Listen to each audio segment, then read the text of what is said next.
Hello, dear friends. We will continue the lecture of beekeeping. So, last time we have seen what type of honeybee must be selected for the apiculture practices or beekeeping practices, and how the management of bee is necessary or apiary is necessary. Now, and we have also seen some pictures in last lecture. I will also show you today uh, some pictures or one picture that how the beekeeping practices to be run in the apiary. So this is our apiary in Taloda College campus. We both teachers are maintaining, managing, and cleaning the boxes. How to rear, how to manage everything. We will show you if the time will come to visit apiary. Otherwise, we will see the pictures right now. The maintenance of bees and look after their survival, living, food, then availability of plant resources, then environment or climatic situation that should be maintained for the balance of the uh, uh, apiary, or we can say hive or comb or colony. Everything must be suitable. So first we will see here the feeding and medicating should be done January through February. Means in January and February they needs a food. Therefore the feeding supply sugar solution or likewise material water this should be supplied to the colonies. Queens resume laying eggs in January because queen is ready for egg laying in January, after which brood production accelerates rapidly to provide the spring workforce. So the queen is laying eggs in mostly or generally in January. Therefore, we must keep the colony prepared for the well-being of the egg laying as well as for the suitability of the growth of the colony. Some colonies will need supplemental feeding. Natural feeding, if plants are not there, flowering plants are not there in the campus or garden or around apiary, then artificial food is supplied to. If colonies are light when you hoist them from the rear, they need sugar syrup. म्हणजे साखरेचे पाणी पुरवलं पाहिजे त्यांना किंवा पीठ पुरवलं पाहिजे. धान्याचे पीठसुद्धा खातात मधमाशा, एक एक पार्टिकल खातात. Then mix syrup 1 part sugar and 1 part water, समप्रमाणात किंवा आपण सॅच्युरेटेड सोल्युशन म्हणतो बघा शुगरचे, ते पुरवलं पाहिजे त्यांना. त्याच्यातून एक एक थेंब ते पितात आणि अन्न म्हणून वापरतात. अँड फीड बीज हेवीली, मोठ्या प्रमाणात खातात ते. Commercially available pollen supplements provide extra protein for population growth. Feed all medications early enough to allow for labeled withdrawal periods before nectar flows begin. आता तुम्हाला जर बघायचे असेल तर आपण एक स्लाइड इथे ॲड करू शकतो की मधमाशीच्या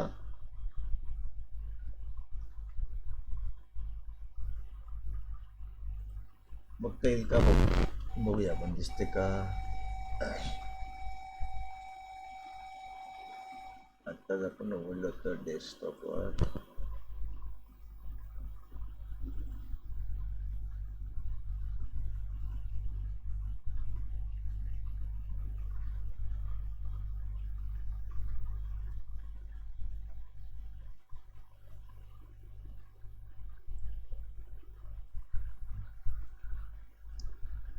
So we have supplemented food here, but the photograph is not available here, I think. Otherwise, I will show you the photograph that how the supplement is to be provided. Sugar solution आम्ही मधमाशांना दिलं होतं. हे sugar solution आता इथे available नाही आहे समजा या फोटोमध्ये. ठीक आहे, काय हरकत नाही. We will see later on, but meanwhile we will see the sugar solution to be provided by mid फेब्रुवारी. The hives are ready for detailed inspection. म्हणजे फेब्रुवारीच्या महिन्याच्या मध्य काळात सगळ्या मधमाशांचे इन्स्पेक्शन केलं पाहिजे, जसं आम्ही फोटोमध्ये दाखवलं आता. On warm days at least 45 degree Fahrenheit. Check the colonies for population growth, the arrangement of high brood nest and diseases symptoms. म्हणजे मधमाशांना फेब्रुवारीच्या महिन्याच्या मधल्या काळात तापमान तपासलं पाहिजे, त्यांची पॉप्युलेशन ग्रोथ चांगली झाली आहे की नाही ते तपासलं पाहिजे. त्यानंतर जे ब्रूड नेस्ट जे आहेत म्हणजे अंडे पिल्लांची जी घरटे आहेत त्याच्यात काही आजार तर नाही ना, डिसीज तर नाही ना, हे चेक केलं पाहिजे. Colonies with less brood than average can be strengthened by giving them frames of sealed brood from stronger neighbors. म्हणजे त्यांची कॉलनी चांगली वाढली पाहिजे, त्याची स्ट्रेंथ वाढली पाहिजे, म्हणून दुसऱ्या कॉलनीमधून सील झालेले जे ब्रूड आहेत ते सुद्धा तुम्ही आणून तिथे टाकले तर ती कॉलनी मजबूत होईल. कमी जर का असतील तर तिची संख्या वाढेल. If you use two hive bodies, most of the bees and brood may be in the upper body with little activity in the bottom one. If so, reverse the hive bodies, putting the top one on the bottom. आता ते मधमाशीच्या पेटिंगच्या पुढच्या स्लाइडमध्ये मी दाखवतो, त्याचे तुम्हाला हे सगळं टॉप आणि बॉटम दोघं कळतील. त्यानंतर मधले ब्रूड चेंबर्स कळेल, सुपर कळेल, असे सगळे नावं आहेत त्या खोक्यांची वेगवेगळी ज्यांच्यामध्ये मधमाशींचे पालन आपण करत असतो. त्याला लँगस्ट्रॉथ बॉक्स म्हणतात. तर पुढच्या स्लाइडमध्ये येईल तिथे मी पुन्हा डिटेल्स सांगतो तुम्हाला. This relieves congestion and discourages swarming. If you use one hive body relieve congestion by providing honey supers. आता हा सुपर दुसरा पार्ट आला त्याच्या. Above a queen's excluder. Queen excluder हा सुद्धा एक पार्ट आहे त्या बॉक्सच्या मधमाशी पालनच्या पेटीच्या. Swarming should be. स्वार्मिंग म्हणजे मधमाशांनी पोळ्यावरनं जर का दोन राण्यांनी जन्म घेतला तर एक राणी ठराविक मधमाशांना घेऊन पळून जाते आणि दुसरीकडे घर बनवते, दुसरीकडे पोळं बनवते, झाडावर म्हणा, पेटीत म्हणा, घरटं बनवते. त्याला स्वार्मिंग म्हणतात generally. Swarming should be avoided because it severely reduces colony strength. कारण स्वार्मिंगमुळे कॉलनीची स्ट्रेंथ कमी होते, शक्ती कमी होते, म्हणून शक्यतो स्वार्मिंग होणार नाही अशी काळजी घ्यायची, राणी निर्माण होणार नाही अशी काळजी घ्यायची, म्हणून क्वीनला सांभाळायची. क्वीन एक्सक्लुडर जो आहे त्यालाही मेंटेन करायच्या. Mail order queens by queen bees. बरं का, नवीन कॉलनीसुद्धा तुम्ही विकत घेऊ शकतात, मागवू शकतात. Usually available by the last week in March. मार्चच्या शेवटच्या महिन्यामध्ये जर का काही प्रॉब्लेम आला, राणीला आजारी पडली, मेली, तर तुम्ही नवीन मागवू शकतात किंवा आणखी कॉलनी वाढवायची असली तर मागवू शकतात.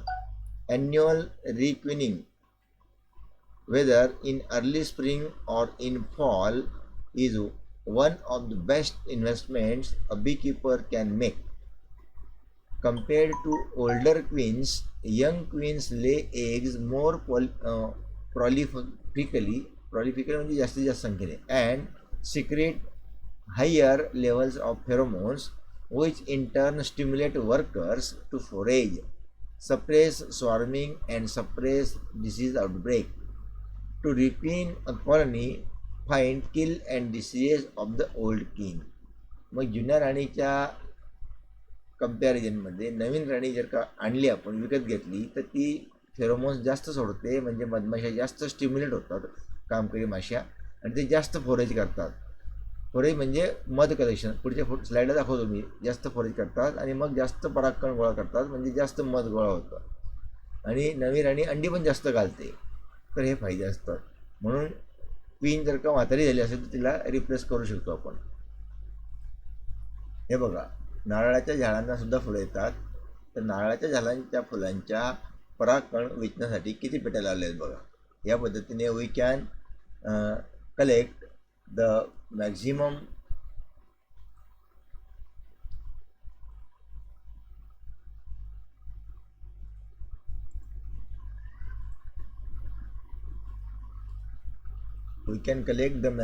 food for the bees from the agricultural land or horticultural land or orchards. Like this coconut plantation is here and the bees are collecting food from the coconut plantation. So next slide.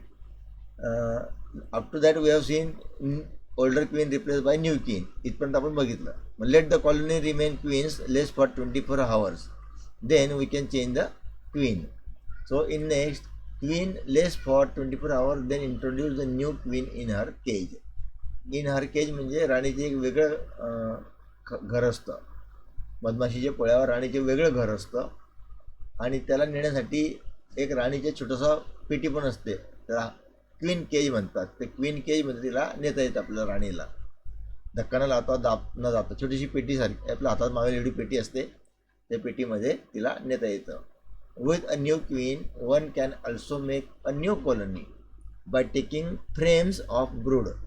म्हणजे अंडे आणि लहान लहान पिलांचे जे घरटं असतं त्याला brood म्हणतात.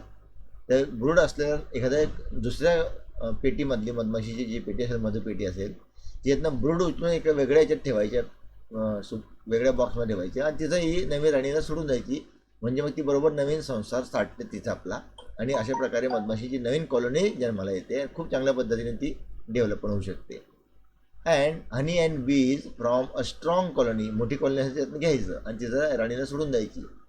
Placing them in a new high body. बघा, नवीन हाईव म्हणजे घरटं कसलं, मधमाशीचे किंवा पोळं म्हणतो आपण, मधमाशीचे पोळं, hive body with a new queen, then moving a new hive to a new location. आणि मग त्याला एका नवीन लोकेशनला दुसऱ्या शेतात कुठेतरी जाऊन ठेवायचे, जिथं झाडं लावली आहेत किंवा पिकं आहेत ज्यांना फ्लॉवरिंग आले, फुलोर आलेल्या पिकांना जास्त सुटेबल असतं.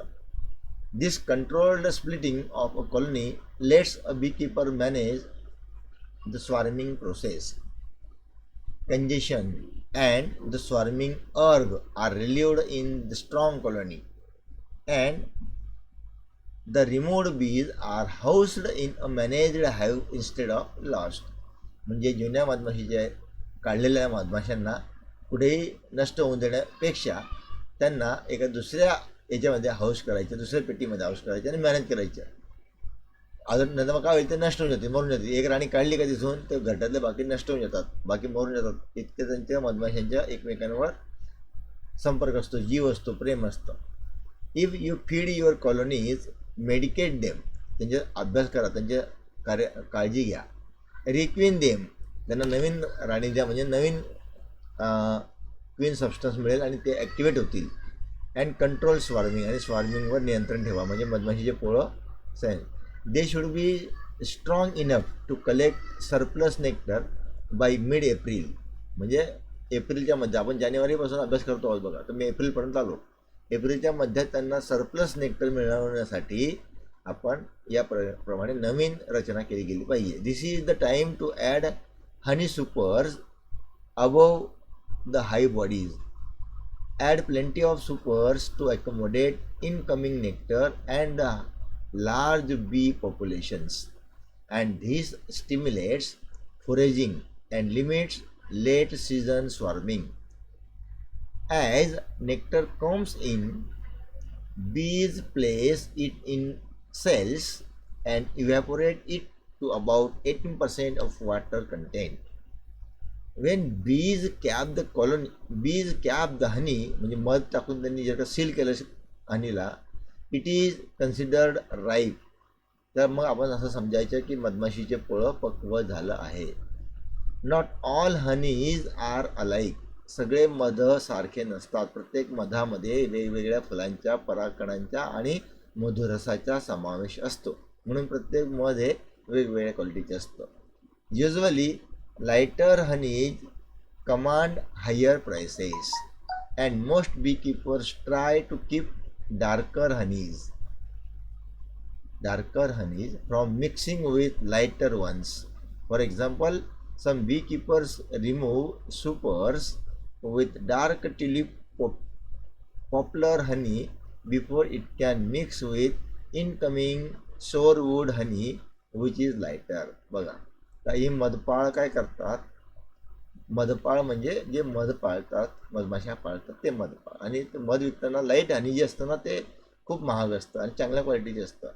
मग ते काय करतात, डार्क जे हनी असतं ना ते स्वस्त असतं, म्हणून डार्क हनीला का नाही ते लाईट हनीमध्ये मिक्स करतात. बघा, म्हणजे डार्क हनी जी आहे ना, ट्युलिपच्या फुलांच्या याच्यातून कलेक्ट केलेलं जे डार्क हनी असतं ना, ते सोरवूड नावाच्या झाडांमधच्या फुलांमधून केलेल्या लाईट हनीमध्ये मिक्स करून देतात. बघा, म्हणजे त्याची किंमत आपोआप वाढते.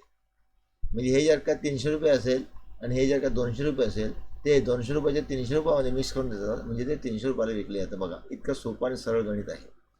During late summer and early autumn, म्हणजे उन्हाळ्याच्या शेवटी बरं का, आणि हिवाळ्याच्या अर्ली सुरुवातीला बरं का, brood production and honey production drop. Unlike in spring, you should Now crowd these bees by giving them only 1 or 2 honey supers. म्हणजे त्यांना 1 किंवा 2 हनी सुपरचा चेंबर दिला तर या काळामध्ये उन्हाळा आणि वसंत ऋतूच्या मध्ये आपण त्यांना डेव्हलप करू शकतो. Colonies are usually overwintered in 2 hive bodies or in 1 high body and at least 1 honey super. एकच हनी सुपरच्या बॉक्स असतात. आता हे तुम्हाला ती पेटी दाखवल्यावर लक्षात येईल, पुढच्या चित्रामध्ये दाखवेल मी तर मला. If you overwinter in 1 hive body and a honey super, remove the queen excluder so the queen can move up into the honey during winter. Colonies should weigh at least 100 pounds in late fall. If they are light on stores, feed them heavy syrup, means 2 part of sugar and 1 part of butter. Heavy syrup म्हणजे या पद्धतीने बनवायचे. 2 भाग साखर घ्यायचे आणि 1 भाग पाणी घ्यायचे आणि ते सोल्युशन त्यांना सप्लाय करायचे. फीड देम, अन्न पुरवायचे. अशा पद्धतीने आपल्याला ते करता येऊ शकते. आता पुढे मधमाशी पालनासाठी मधमाशांच्या पेट्या, आपण जे आता सुपर नाही का, बी क्वीन, बी क्वेज, टॉप कवर, बॉटम कवर हे शब्द ऐकले मागे, आता ते तुम्हाला आता सगळे इथं समजतील बघा. मधमाशी पालनासाठी मधमाशीचा बॉक्स ठेवावा लागतो. त्या मधमाशीच्या बॉक्समध्ये मधमाशांचे पालन केले जातं. आपण मागे बघितले पण आणखी इथं दाखवतो मी. हे बघा, हा बी किपिंग बॉक्स, याच्यामध्ये हा खाली ठेवला बघा आम्ही. हा ट्रान्सफरसाठी दुसऱ्या मधमाशांना याच्यात आणून तिथं ट्रान्सफर करता येतात. बघा कसे ट्रान्सफर करतात ते आपण नंतर बघूया, पण आता मीन होईल हे बघूया कसं. बी बॉक्स हाई, बी हाईव्ज म्हणतात किंवा त्याला बॉक्स पण म्हणतात. त्याला मधमाशी पालन पेटी पण म्हणतात. 2 प्रकारच्या पेट्या आहेत, एक न्यूटन्स हाईव्ह आणि एक लँगस्ट्रथ हाईव्ह. 2 प्रकारचे हाईव्ह जगात, सगळ्या जगात फेमस आहेत. बघूया. The modern hive with movable frames was designed by L Langstroth. अमेरिकेचा आहे माणूस, त्याने लँगस्ट्रॉथ त्याचे नाव आहे, त्याने ती पेटी शोधली आहे म्हणून त्याला लँगस्ट्रॉथ बॉक्स म्हणतात. He discovered the principles of bee space in 1851 and this was the first important invention towards modern beekeeping. आधुनिक मधमाशी पालनाच्या दिशेने संशोधनाच्या जगामधलं सगळ्यात मोठं संशोधन हे होतं की लँगस्ट्रॉथ या शास्त्रज्ञाने मधमाशी पालनाची पेटीचा शोध लावला. The bee space is space large enough to permit the free movement to the worker bees and encourages them to construct comb. मधमाशीचं पोळं बनवण्यासाठी त्यांना मोकळं खेळता यावं, फिरता यावं, उडता यावं म्हणून केलेला चेंबर जो आहे त्या चेंबरला त्यांनी चांगल्या पद्धतीने डेव्हलप केलेलं आहे. This was the fundamental discovery. ही एक आधुनिक संशोधन केलेलं कार्य आहे. Which leads to the construction of movable frame hives. आणि त्या मधमाशीच्या पेट्यांमध्ये काही मुव्हेबल फ्रेम्स आहेत बघा, ज्यांच्यावर मधमाशा घरटं बनवतात. ते घरट्यासह मधमाशांना आपण दुसरीकडे घेऊन जाऊ शकतो. इतकी छान सोय त्या पेटीमध्ये केलेली आहे. आता खऱ्या अर्थाने तुम्ही ती पेटी बघितली तर आनंद होईल, किंवा ती पेटी दाखवण्याचा मी एक व्हिडिओसुद्धा डाउनलोड करून देईल तुम्हाला. बघूया आपण नेक्स्ट याला.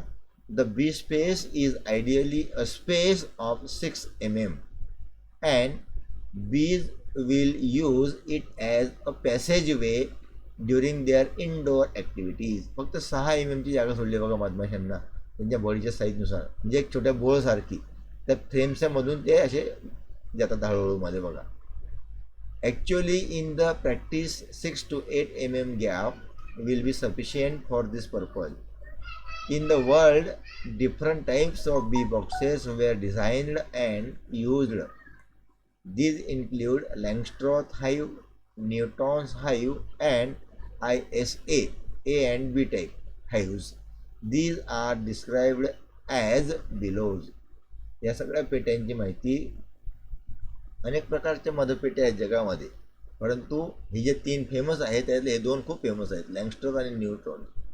तर आपण त्या दोघा यांची माहिती बघूया. पहिल्यांदा न्यूटन्स हाईव्हची माहिती बघूया, मग लँगस्ट्रॉथ बघूया. The invention of the movable frames by the Langstroth in 1851 provided a new stimulus to apiculture. So many types of hives came into use by apiarists, म्हणजे जे मधमाशी पालन करतात ते.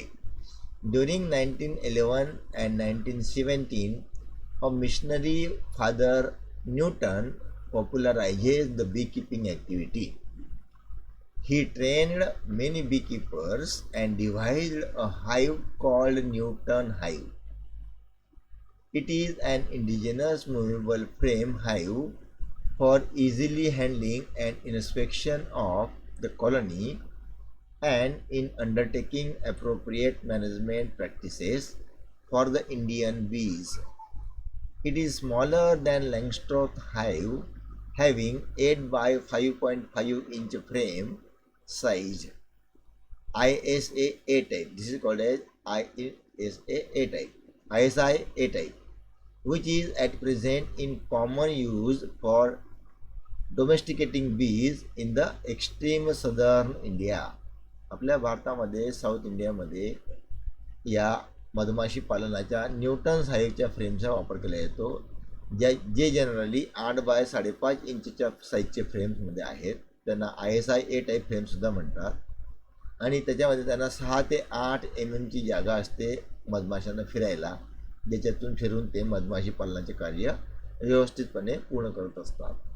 आता या बॉक्सची रचना कशी, हा बॉक्समध्ये फरक काय, लँगस्ट्रॉथमध्ये फरक काय, न्यूटनमध्ये फरक काय, ISA मध्ये फरक काय, आणि याच्यामध्ये A टाईप आणि B टाईप दोघं आहेत. तर ISI मार्क आपण बघतो किंवा ISA बघतो आपण, तर ते आपण नेक्स्ट पिरियडला बघूया. तोपर्यंत आपण आजच्या पिरियडला आपण इथे क्विट करूया आणि मग पुढची माहिती मी पुढच्या पिरियडला तुम्हाला देतो. काही व्हिडिओ पण दाखवणार मधमाशी पालनाची, आपण नंतर बघूया.